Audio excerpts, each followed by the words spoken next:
नमस्कार दोस्तों, जय श्री राम स्पिरिचुअल आस्था में आपका स्वागत है।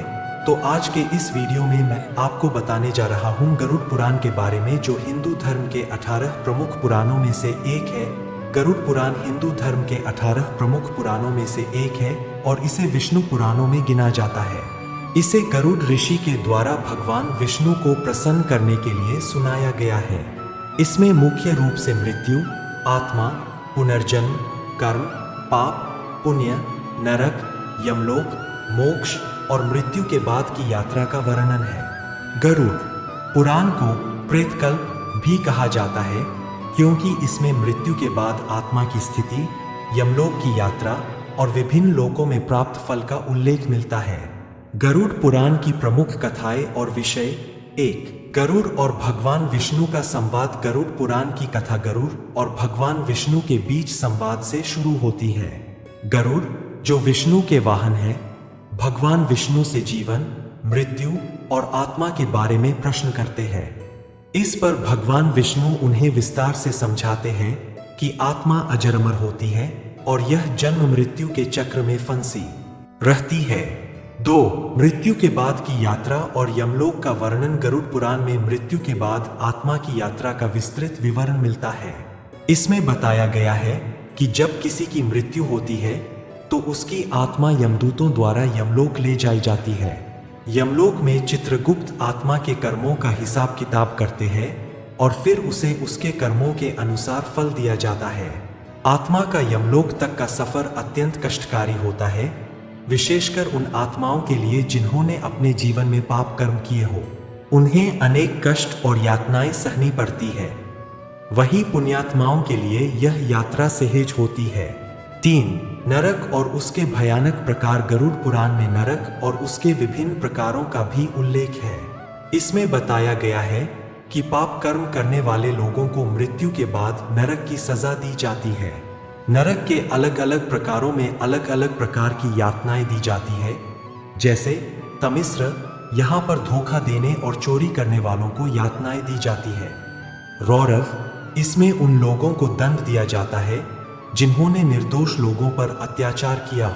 अंधत मिश्र, यह नरक क्रोध, द्वेष और घमंड के लिए सजा देने के लिए है। महारौरव, अत्यधिक हिंसा और अन्याय करने वालों के लिए यह स्थान है। ऐसे सैकड़ों प्रकार के नरकों का वर्णन गरुड़ पुराण में मिलता है, जिनमें पापियों को उनके कर्मों के अनुसार यातनाएं सहनी पड़ती है। 4. पुनर्जन्म और कर्म सिद्धांत। गरुड़ पुराण में पुनर्जन्म और कर्म सिद्धांत का विस्तृत वर्णन है। यह बताया गया है कि आत्मा अपने पिछले जन्मों के कर्मों का फल प्राप्त करने के लिए अगले जन्म में जाती है। जन्म और मृत्यु का यह चक्र तब तक चलता रहता है जब तक आत्मा अपने समस्त कर्मों का फल भोग नहीं लेती और मोक्ष प्राप्त नहीं कर लेती। पाप और पुण्य कर्मों का प्रभाव आत्मा पर तब तक रहता है जब तक आत्मा मोक्ष नहीं प्राप्त कर लेती। इसीलिए जीवन में अच्छे कर्मों और धार्मिक कार्यों को करने पर जोर दिया गया है। 5. श्राद्ध, तर्पण और पिंडदान के महत्व का वर्णन। गरुड़ पुराण में मृत्यु के बाद किए जाने वाले कर्मकांडों जैसे श्राद्ध, तर्पण और पिंडदान का महत्व बताया गया है। यह कहा गया है कि मृत्यु के बाद आत्मा की मुक्ति के लिए इन अनुष्ठानों का बहुत बड़ा महत्व है। पिंडदान और श्राद्ध के माध्यम से आत्मा की यमलोक में यात्रा सहज हो जाती है और उसे तृप्ति मिलती है। इससे आत्मा को पुनर्जन्म के चक्र से मुक्ति मिल सकती है। तर्पण और पिंडदान करने से पितृगण प्रसन्न होते हैं और परिवार पर आशीर्वाद बनाए रखते हैं। 6. मोक्ष और आत्मा का परमगति प्राप्त करना। गरुड़ पुराण में मोक्ष का महत्व और इसे प्राप्त करने के उपाय बताए गए हैं। भगवान विष्णु गरुड़ को बताते हैं कि जो व्यक्ति अपने जीवन में धर्म, सत्य और भक्ति का पालन करता है, उसे अंततः मोक्ष प्राप्त होता है। मोक्ष प्राप्त करने के लिए व्यक्ति को ईश्वर की भक्ति, ध्यान और अच्छे कर्म करने चाहिए।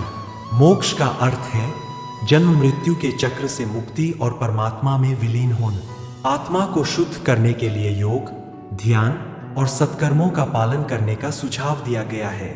7. विविध प्रकार की यातनाएं और उनका उद्देश्य। गरुड़ पुराण में नरक की यातनाओं का बहुत ही विस्तृत विवरण है। इसका उद्देश्य पापियों को उनके कुकर्मों के लिए दंडित करना है।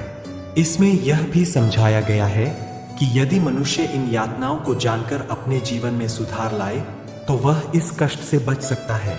जैसे जैसे आत्मा इन यातनाओं का भोग करती है, उसे अपने कर्मों के प्रति जागरूकता होती है और अगले जन्म में अच्छे कर्म करने की प्रेरणा मिलती है। 8.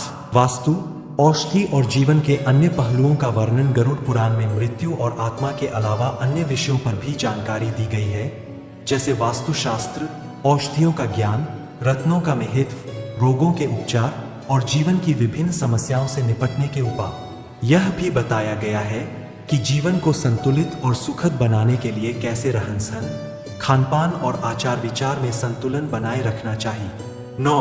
भगवान विष्णु की पूजा और उनका महत्व। गरुड़ पुराण में भगवान विष्णु की पूजा के महत्व को भी दर्शाया गया है। यह बताया गया है कि भगवान विष्णु की भक्ति से सभी प्रकार के दुखों और पापों से मुक्ति मिल सकती है।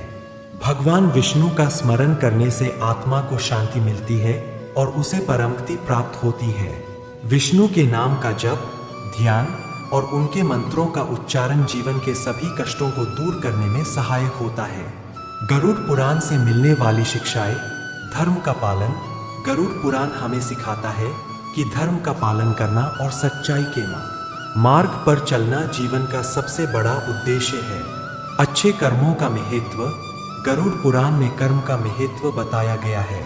अच्छे कर्म ही हमें मोक्ष की ओर ले जाते हैं और बुरे कर्म नरक का द्वार खोलते हैं।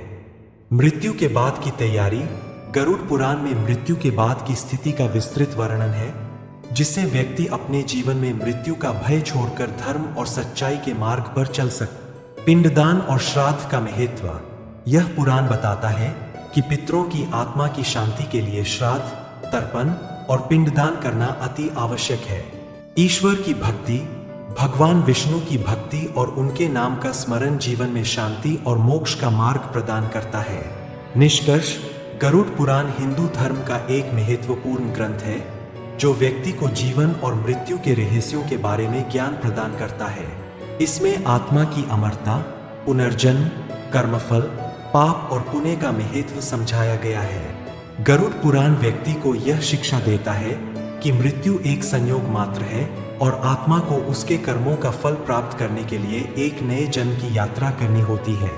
गरुड़ पुराण का अध्ययन व्यक्ति को जीवन में धर्म और सत्य के मार्ग पर चलने की प्रेरणा देता है, ताकि वह मृत्यु के बाद शांति और मोक्ष प्राप्त कर सके। दोस्तों, कैसी लगी जानकारी? वीडियो अच्छी लगी होगी तो वीडियो को लाइक करें और चैनल पर नए होंगे तो चैनल को सब्सक्राइब करें और वीडियो में अंत तक बने रहने के लिए धन्यवाद। मिलता है नए वीडियो में। जय श्री राम।